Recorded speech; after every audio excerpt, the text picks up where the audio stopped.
sir. Bend down.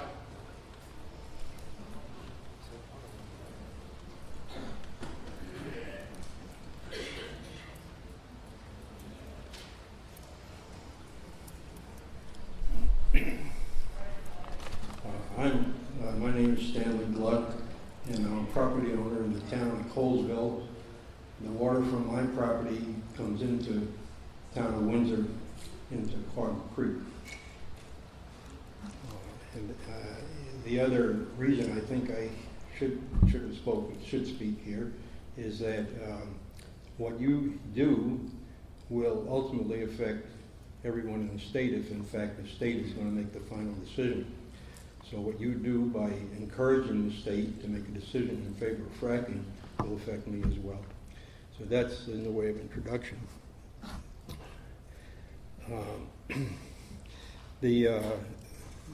The DEC has a horrible record.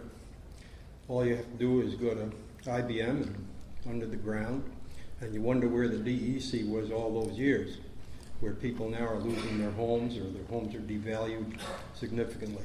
The DEC also has a record up in Syracuse and Solvay, where Onondaga Lake is the most polluted lake in the entire United States. Where was the DEC? So as far as allowing the DEC to decide, that's questionable. The other thing is that Governor Cuomo recently said on a radio station in Albany that he's going to let you decide.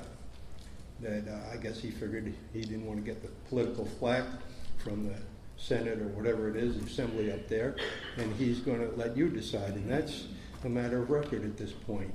He wants you to decide. And we have to all wonder how much he's encouraged you to say what you're saying, because he can take that and say, oh, they've decided. Well, you haven't had a referendum. You don't know what the people want at this point, and 3 minutes is not enough to really get to the bottom of all of this, the questions of scientific fraction, questions about fracking. Economics. Suppose that it goes through and you do find contamination. Now, my understanding is that a huge amount of milk produced by the dairy farmers in this area is heading to New York City. The milk of one farm is batched with the milk of other farmers. What happens if that milk is contaminated? If my milk is contaminated, that means your milk is contaminated too. And Elmhurst Dairy goes by my place every day. Elmhurst Dairy is in Jamaica, Queens. Elmhurst Dairy is the largest supplier of milk to the school system of New York City. What happens if they say we can't drink that milk anymore? What happens to the dairy industry here? Just something to think about. I don't know the answer to it, but it certainly should be considered before rushing into anything. Okay, time is up, sir. Thank you. Okay.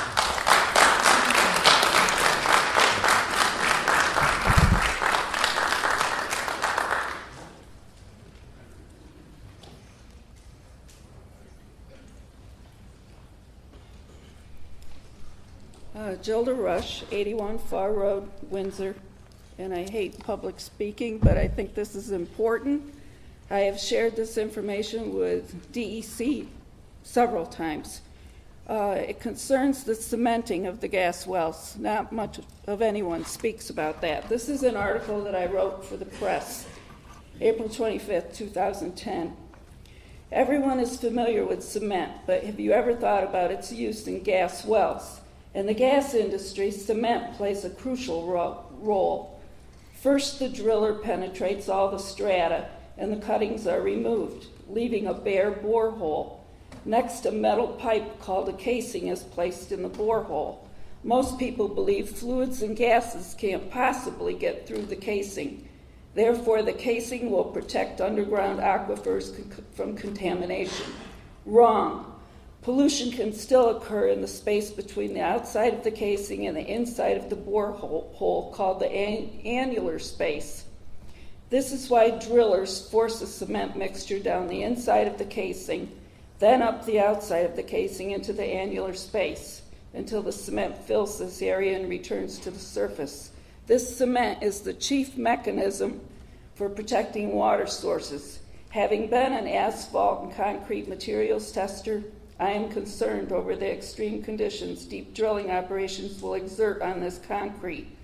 Portland cement by nature is too brittle and low in tensile strength to withstand pressures and vibrations. A study conducted by the oil industry itself, called From Mud to Cement, Building Gas Wells, illustrates the results of improper cement selection. Google this title to download the study. Since the earliest gas wells, uncontrolled migration of hydrocarbons to the surface has challenged the oil and gas industry. Gas migration can lead to sustained casing pressure. By the time a well is 15 years old, and they haven't studied them for that length of time yet, there is a 50% probability it will have measurable SCP in one or more of its casing annuli. However, SCP may be present in wells of any age. Cement damage can occur long after the well construction process. Even a flawless primary cement job can be damaged by rig operations occurring after the cement has set. The mechanical properties of the casing and the cement vary significantly. Consequently, they do not behave in a uniform manner when exposed to changes in temperature. And have I reached my 3 minutes probably?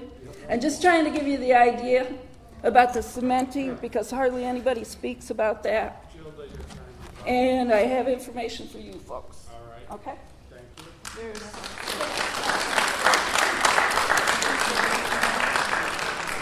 Thanks. This is number 10.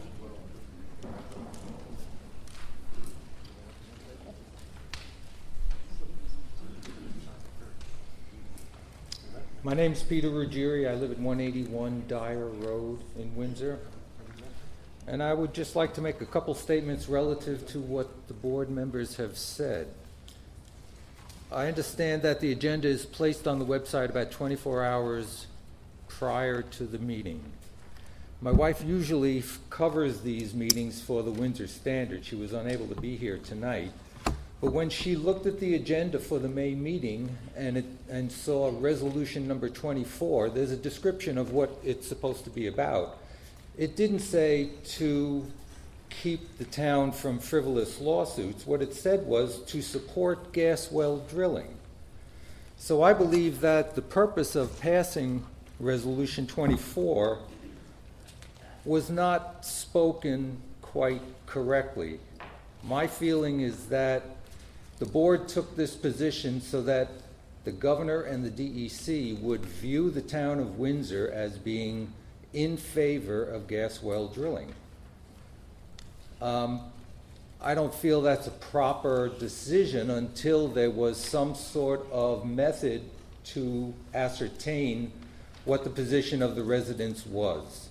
And as far as I know, there has been no efforts by the town board to ascertain that prior to the resolution. And that's what concerns me most. It's not that I don't want the DEC to be in control. I'll follow whatever the DEC says. It's the actions of the town board in accepting that resolution so quickly and for what I consider a duplicitous purpose that I am most concerned about.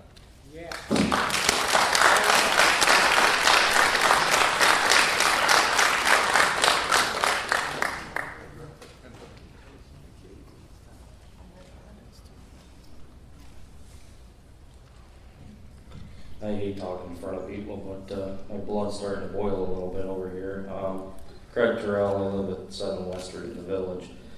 Just want to clarify some things. I am a subcontractor for Shell Oil and Cabot. I do haul fracking fluid for them. A gentleman asked if our kids or grandkids would benefit from this. I can say, yeah, my kid goes to bed at night knowing that he's going to have food on the table when he gets up in the morning. Not wondering where you're going to get your next hour, but where you're going to spend it. I heard, as far as putting people to work, I heard 2 guys that were farmers that were bankrupt and put them to jobs. They could take their kids camping, they take them to amusement parks. Now, they could never afford to do that before. I can tell you that Shell, for example, you spill a cup of water on the ground and everything shuts down. These people are so safety conscious. I mean, it's unbelievable. And one more thing, as far as somebody, I don't know what's wrong, but saying that some people are going to benefit from this. Well, if somebody does, if somebody can make $1, great.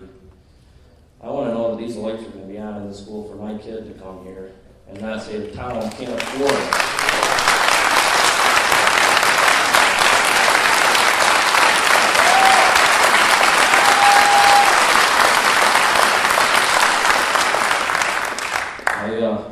I had to go to PA to get work, but people, let's bring it here. Let's put people to work. Let's get jobs.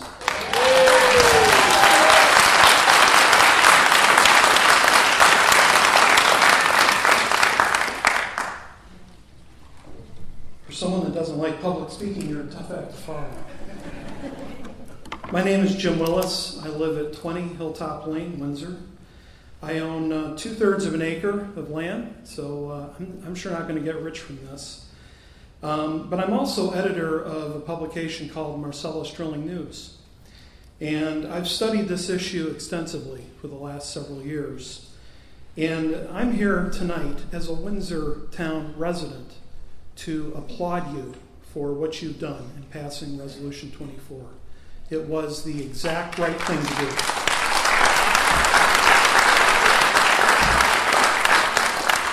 If there's one thing that I've learned in the past 2 years that I've been writing my publication, and it is my full-time job, it's how I earn my living, and watching this issue extremely closely, the one thing that I've learned is that those who oppose drilling, not always, but almost always, have what I consider to be an irrational hatred of fossil fuels. It animates them, and it's what drives them and motivates them. And if you listen closely, that's what you're going to hear. You have taken a stand for freedom, and I applaud you for passing Resolution 24. Thank you.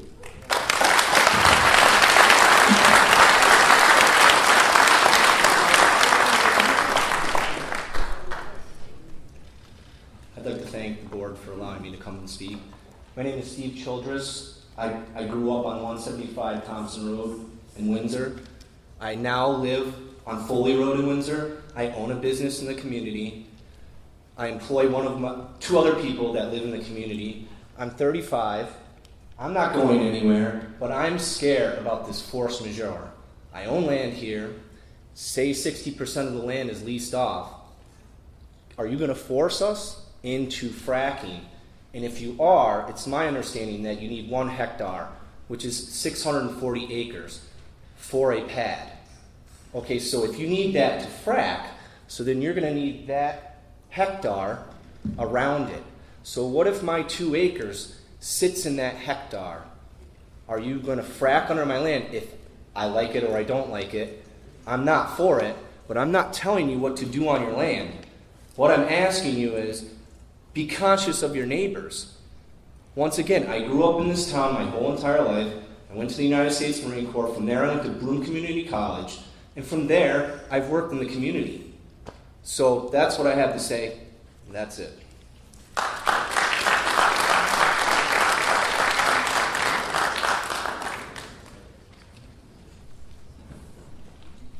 Anyone else?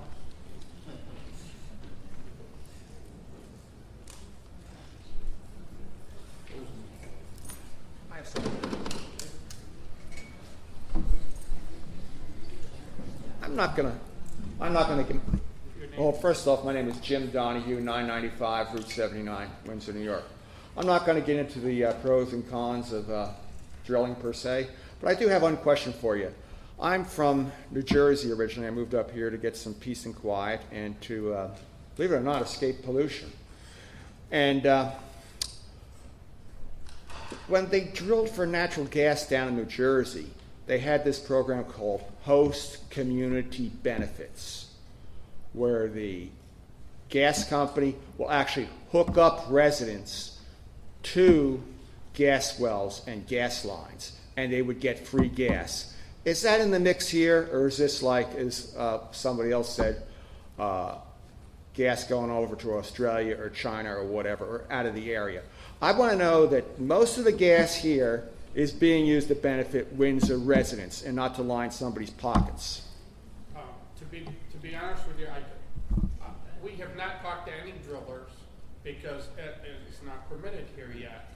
I will tell you, and it's well documented, that the Marabito Fuel Group and Corning Natural Gas have teamed up, and they have been to the town looking to run natural gas to the village. And they want to tie into the new laser gas line that's now Williams up on Kent Street. And they will provide that service to the village right now, is what they're saying. So we wanted to do that when we built the West Windsor sewer treatment plant. Seeing that we dug up the roads and so forth, we figured, well, now would be the time to look into gas at the same time. We went to NYSEC, which was the closest supplier, that Schneider's Market was the closest area. But they wanted $1.2 million to run natural gas up to West Windsor. Well, that's So nice. that didn't happen. But here, again, your question, this new company is telling us they will run gas to the village.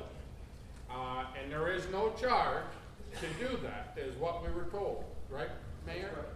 And so that is in the works. Now, they talked to us toward the beginning of the year, and so we're working out some details here on road agreements and so forth. As far as looking ahead, are these drilling companies going to allow us as homeowners to tap in, or are they going to do the same thing in a certain area?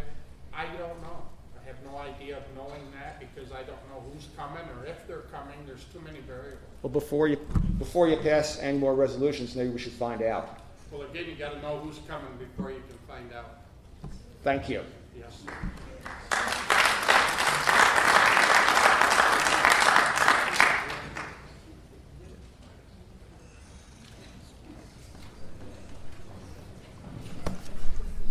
Evan Romer, 51 Chestnut Street in the village. I've lived there for 21 years. My wife and I had planned to live the rest of our lives in Windsor, in the house we're living in now. Sorry, Evan Romer, 51 Chestnut Street in Windsor. I've lived here 28 years. I love the area. I love the town. My wife and I had planned to live the rest of our lives in the house that we're living in now. We're scared of what could be coming. This is the most important issue, and I think everybody would agree that this is the most important issue that Windsor faces for the next 50 years. This will affect generations to come. For the town board to have taken a position on this with no public discussion, no real opportunity for input, not asking for any input. Yes, they followed the legal procedure. That's not what I'm questioning. I'm questioning is whether it's the right and proper procedure for a decision of this importance, as some other speakers have said. It's a resolution that purports to speak for the town when the board has not made any attempt to find out what the town thinks. And I don't know what the town thinks. Judging by this meeting, the town is pretty strongly in favor, but we don't know that. We don't know what most people think. And the board has not attempted to find out. And it's clearly a resolution in support of drilling. That's ridiculous to suggest otherwise. It's titled support of gas drilling. And the reason a lot of people here are applauding the board is because they know it's a resolution in favor of drilling.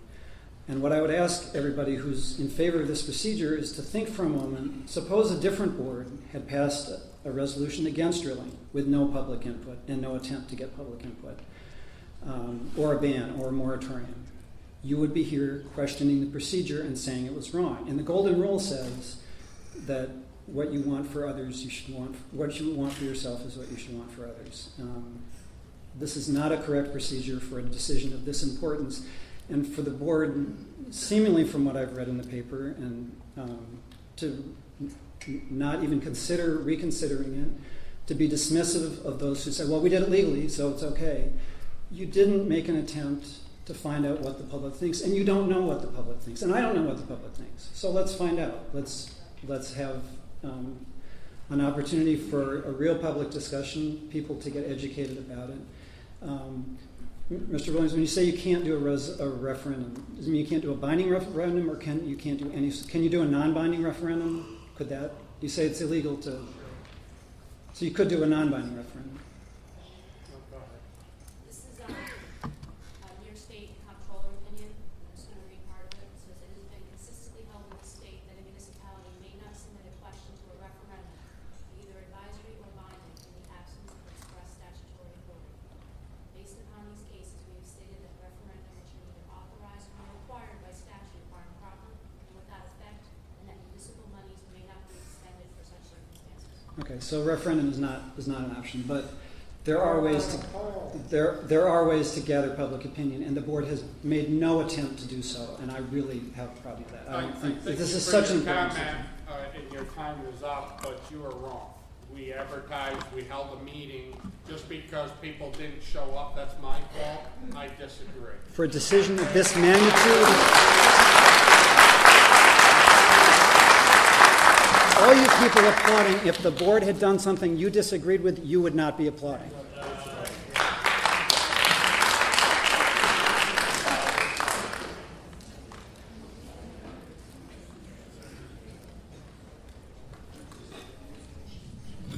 Hi, my name is Paul Wingman. I live on 640 Mount Carmel Road, Windsor, New York. Some of the issues as far as gas drilling goes. First, this is a large business, has a global effect. So you're going to see global companies come and get involved. Will we benefit? I think we will benefit, but I think there'll be a lot of other benefits going on. Second of all, I want to make sure I support the board on their actions. I think that they do not have the resources on their own to make an informed decision on where we're going with gas drilling. Third, I'd like to say to the residents of the village of Windsor, of the town of Windsor, this gas drilling issue has been out here for 4 years. The town board meetings are never this full. I don't know why all of a sudden you're saying it's their fault. It's your fault for not getting involved.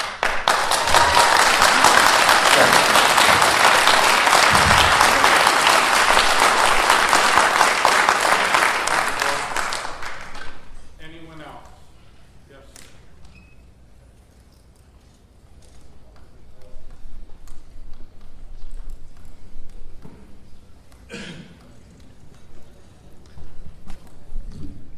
Hello, board. Thank you for letting me speak. My name is William Houston. I'm from the town of Union.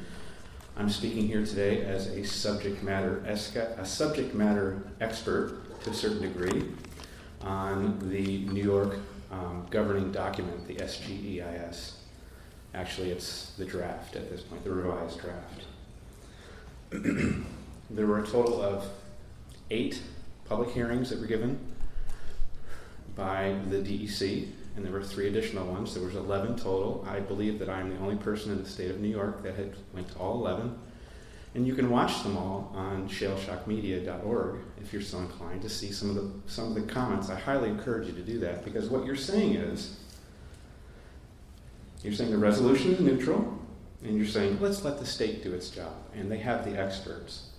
Well, if you haven't listened to any of the public comment, the testimony from the people, it would be really beneficial if you did that, because this document is seriously flawed. In fact, very large portions of it were written by industry, as other speakers have already said. Additionally, here's another good reason why we shouldn't trust the DEC, and that's because the DEC, just recently there was an article that came out, research done by Environmental Working Group, that the DEC was colluding with industry. Look for there was emails foiled between Tom West and Steve Russo. Steve Russo is Deputy Commissioner with the DEC. He's also the Chief Legal Counsel. They were working together to craft the language of the document that's going to regulate the industry. And environmental groups and regular citizens, we were not given equal access to that document beforehand. That was collusion with industry. That's a serious problem. Tom West is also a very interesting issue. Look into Tom West. He not only wrote the state's compulsory integration law, which, by the way, is not based on any kind of a geology or science. It's not like forced pooling. Forced pooling actually benefits landowners because if there's a big pool of gas down there and they drill over here, they're draining my gas. Forced pooling in conventional wells is a good idea for landowners. Contrarily, compulsory integration in shale formations, the only way to drain the shale, it's not like a pool that's just sitting there. You got to blast it by fracking it. You got to have a drill bit going under your property. Tom West wrote that for the state of New York, and also, and let's look at this. Tom West actually represented Middlefield. He represented the industry side, Jennifer Huntington, in the Middlefield case. Tom West is colluding with the New York State. Thank you. I highly encourage you to adopt the neutral position and pass a moratorium. That's a properly neutral position.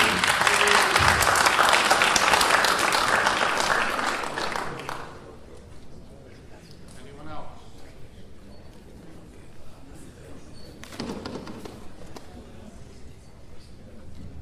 Thank you, Board, for allowing me to speak. My name is Bob Williams. I'm a resident of the town of Windsor. I'm also an environmental consultant with over 40 years worth of experience, and I'm also a member of the Governor's High Volume Hydrofracking Panel. The one thing I can actually say for the town of Windsor, where I'm a resident in the town board, is I'd actually like to congratulate you guys on everything you've done with the natural gas development. Being proactive with the laser line going through and enacting a road use agreement and a noise ordinance was a fantastic thing to do. You guys have been on top of it from the very beginning. And the last thing that you did by passing this resolution, I've worked with regulatory agencies all over the United States. I'm not talking about just New York. I've worked in 32 different states as far away as Alaska, and of course as close as New York, and looked at all the regulations all over the place. No regulations any place in the United States are as restrictive as the regulations in New York. And I'm a big proponent of regulations for a number of reasons. One of them is that's how I make my living. The more strict the regulations are, the better I do. But you've done a great job. The resolution that you passed to go along with the DEC does a terrific job. The EPA, they're a great organization. Stick with them. They'll do well by it.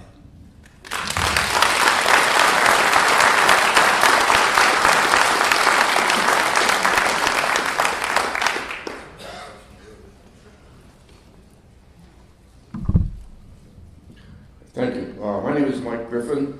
Live at 208 Ostrander Road, town of Windsor. I'm a 40-year resident of town of Windsor. I'm a landowner. I'm a farmer.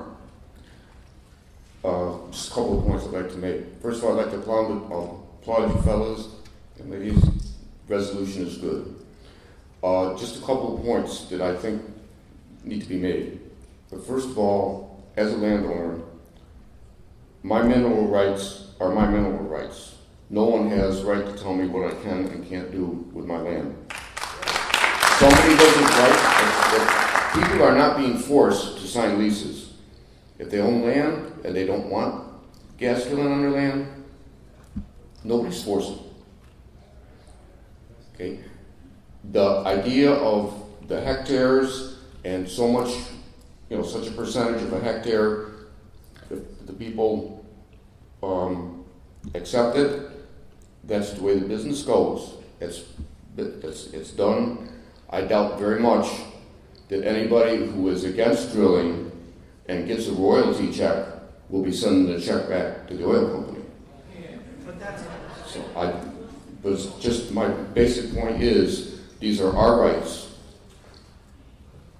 We have been in the process of getting leases. We have lawyers. We have good lease proposals. We know what we're doing. And to the people who would try to stop us, this is our land. This is our business. So please leave us alone. Let us do what we want. Thank you.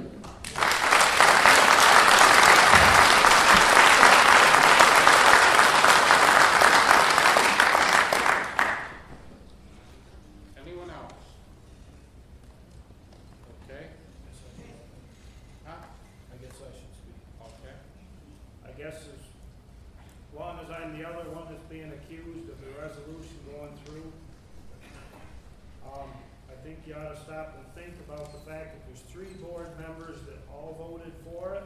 They don't, any of them own enough land that they could possibly be drilled on. They could have canceled it and not had it go through.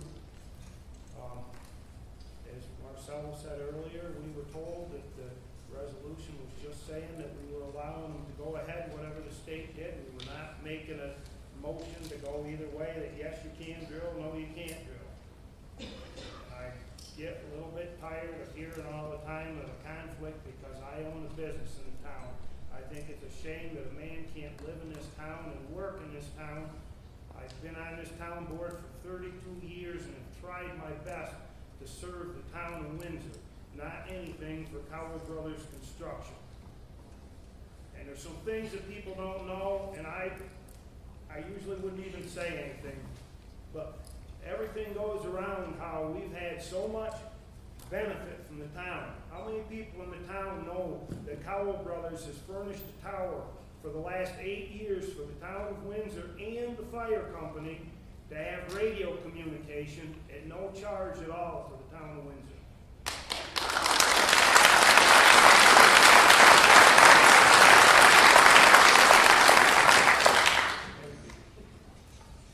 I'd just like to add again,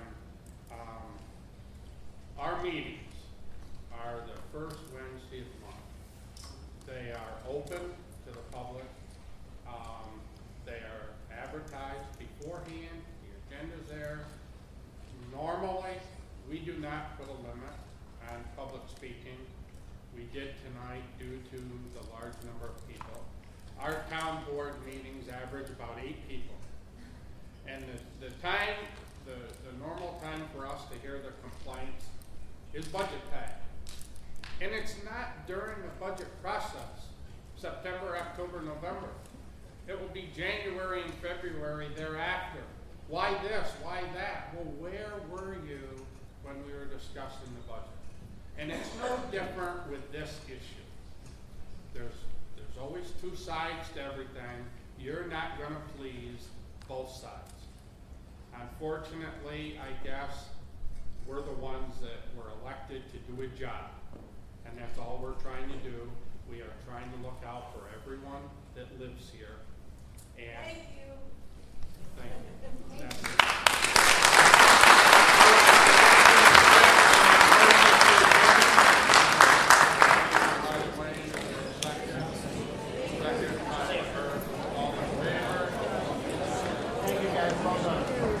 Okay, I gotta go talk to Rocky about his fancy briefcase. Oh, he is fancy up there, isn't he? I know, right? How are you?